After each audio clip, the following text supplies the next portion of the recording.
right, it's Monday. We've just completed this Universalift 15 KF. And, these are perfect for lifting these ambulances.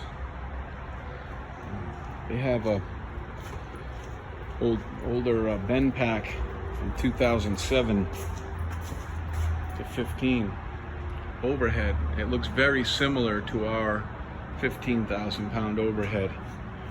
I'd even argue that we have advantages, but if you look at this here,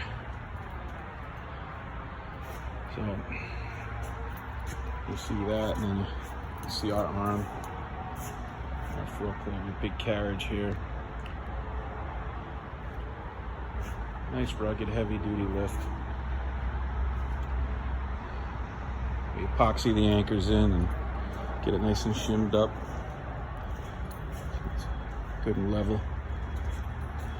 Ready to work. Just have to add power.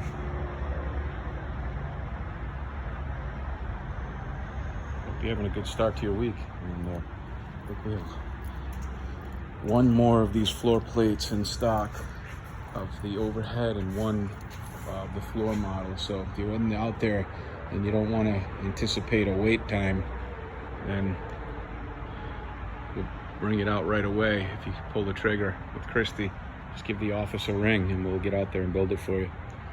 And we'll see you soon.